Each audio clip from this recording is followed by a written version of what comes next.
Alright, so yeah, I'm back. Ladies and gentlemen, I have with me here the Captain of ManaSurge. That's Beyond, and is ready for an interview. Beyond, how are you doing? Yeah, fine. A bit unfortunate that I got knocked out just after 2 games, but I guess she sort of took revenge, so that's all good now. Sort of took revenge. Alright, but he actually took care of Rexel first, so it's not that bad. I mean, the series went 0-2 to Hunter, 0-2 to Mage, and then 0-2 to Rogue. Yeah. Do you have any professional insights as to why this actually happened? I guess because everyone is forced to play a unique class, so to be more balanced so that everyone has a fair shot, I guess most players they'll take their main class as their first class, and then the secondary class is something that they'll try and work it out with the team and to fill in the slots. Oh, which is why we tend to not do so well with the second deck. Man. Yeah. Alright. Katib is here. Katib, you got any questions for Beyond? Yeah, so early on, Bjorn, I was making a prediction that aggro would make an appearance very early on. What was your thoughts going into your first match with Hunter? Why did you choose Hunter specifically? Okay, cause previously I've played with Rexel before, so I've kind of known him for the aggro player. In fact, if it wasn't Rexel that was coming out, I would have sent in Sushi first. But because we all know that rogues don't tend to do well with other aggro decks like the Hunters and the Warriors. So in the end we sort of switch it up a bit, and then I decided to go first with with another aggro deck, and then we try to outrace each other, and yeah, the result was that I guess the Hunter was just too quick. So how did you feel going up with your first match against the Shaman, which is Hunter's favorite class? You mean not favorable or not favorable? I mean, it's Hunter's favorite because he's favored to win maybe 9 games out of 10. Well, actually, I was still trying to play safe because when I first saw Shaman, I was like, if he gets all his taunts out and with all his removals, I might be in trouble, especially with the Feral Spirits and whatnot. That's right. But very fortunately, none of the Feral Spirits came out. Yeah. Feral didn't come out at all. Yeah, it didn't come out at all. So it was very good for me. Yeah, that was good. Yeah. So it was quite a straightforward game, as long as there was no taunts for me to work around with. I think that RKF kind of threw a curveball by playing Shaman first. Yeah. And their rationale is that they kind of sat together and, okay guys, so who's a good Shaman? And the answer is, okay, so no one's a good Shaman, we're gonna throw that class out and see what we get. And okay. and because you guys went first, I like the strategy there, good planning. Coming in to play a little bit more aggro. I guess that winning the Shaman kind of set the tempo for you guys. But the thing is this, the Warrior deck versus the Hunter deck, do you expect to lose that game? Yeah, cause I kind of thought that Warriors tend to be more favorable against Hunters because they're much bigger in size, they're much tougher, they can afford to trade a little bit here and there, and then deprive me of my minions before they start armoring up and finishing me off. But then I guess I was kind of lucky, and I did took a little gamble by not playing Misdirection early. Because I was banging on the fact that the 14 Berserker will grow big enough so that it might backfire on him. But in the end, it did took out the fellow fairy dragon, so it was quite okay. That's fine, and so that's great. You took care of Rexel, and when Manju came up, you went in the opposite direction. I mean, I understand how the Mage kind of killed the Hunter. I saw how the play went. He went completely spell aggro. There's nothing you could have done. That's okay. But you decided to come back with a Control Warrior. Was it the draw that kind of killed you, or the concept of playing a Control Warrior that killed you? I thought I was holding off pretty well, in fact, until to the very last point where it was just that very, very hard decision to make, where it's the play where Leroy Jenkins came out and then he arcaned everything off and pinged everything. So I was forced to deal with a 6-2 on the board. So at that point of time, my decision was to take a gamble, play Yeti, and then Fiery Axe away the Leroy, and then hope that he doesn't draw a spell to finish me out, and then from there I can turn the momentum around. or to armor up and kill the Leroy, which means that I'll get more armor, but I don't get any board presence. So in the end, I took the riskier play by playing the Yeti and not armoring up, which proved to be what killed me, because like I was down to 1 life and 2 armor. So if I had actually armored up and not played the Yeti the previous turn, the Frostbolt would have hit me down to I think 1 life. Yeah, 1 life. Yeah, then I will survive with 1 life, and then on turn 9 I could like Alex Straza. He would have pinged you anyway, so. Oh, I'll armor the next turn. As in, yeah, I've calculated like if I just like not play the Yeti and armor up. That one turn earlier. Yeah, I'll be fine. So I guess a little bit of a risky play there, but yeah, I mean it is a spell mage after all. The spells were bound to be coming eventually, I guess. And speaking of which, why then to decide to send Sushi out to deal with the spell mage? Well, cause like Sushi, like as you can see, he played the Miracle Rogue. So like a Miracle Rogue is like it's a very self-interaction deck that the opponent usually doesn't. Like they are unable to interact with it. They can't do anything much to him. So like it's all about his draws, his RNG, and like if he manages to like draw the cards that he needs to perform the kill.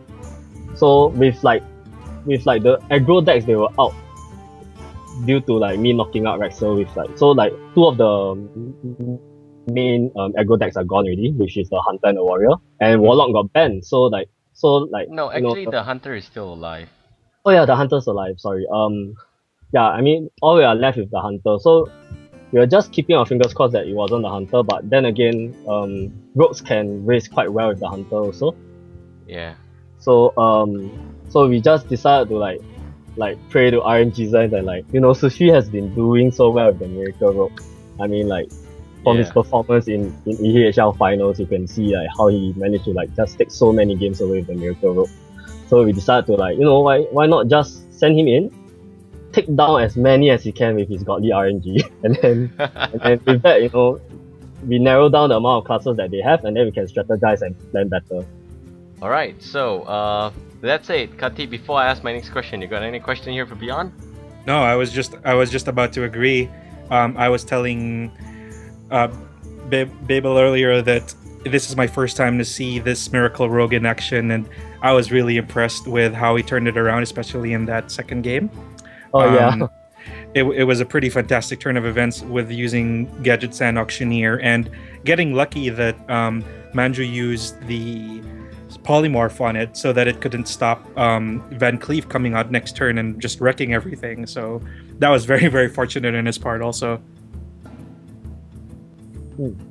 That's great. So the next thing I have as a question for you, Beyond, is any feedback on this series? Do you think that anything we could have done to improve this a little bit better in terms of the way this play style is? Do you like this standoff kind of a series where you get classes eliminated? Of course, we're still not done yet, and I understand you other than you being done, your team is is kind of like still uncooked, and we have all 6 classes alive here still for ManaSurge. So you may not feel the full effect yet, but it's looking really grim for RKF already. They are down to last 4, of which only the Druid and Paladin looks to be pretty good. The other 2 is a Priest and a Hunter that kind of lost it. So any feedback in this series? What do you like? What do you not like?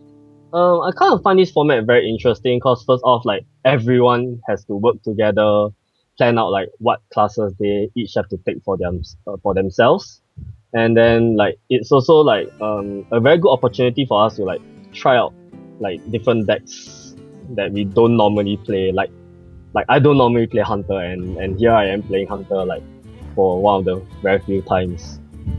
And and the same for the Warrior. What other crowns do I have? I mean it is like an exhibition match to us, so it's like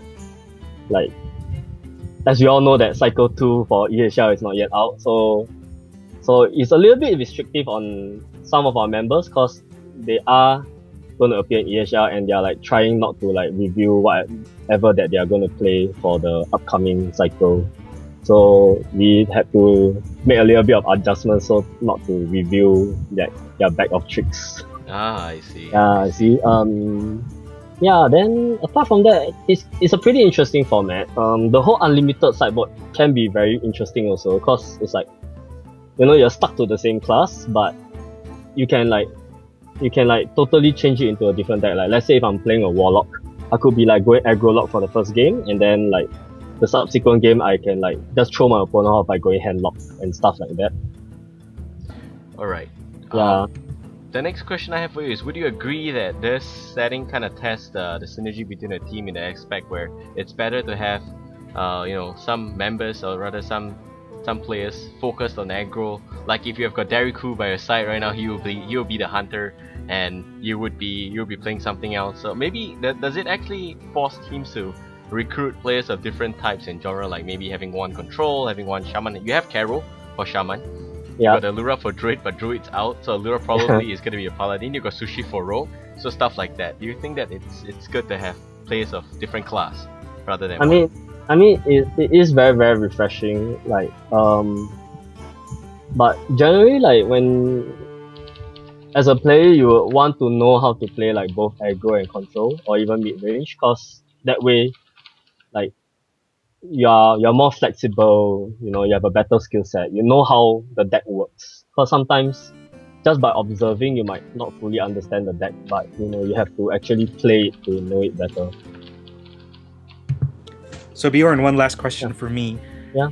Given that it's Hunter, Priest, Paladin, and Druid left, is there any particular deck archetype you're not looking forward to seeing, or is there a particular like a Giant's Paladin or a Token Druid? Is there anything funky you're expecting that you think might derail your team, or are you still confident going into the next set tomorrow?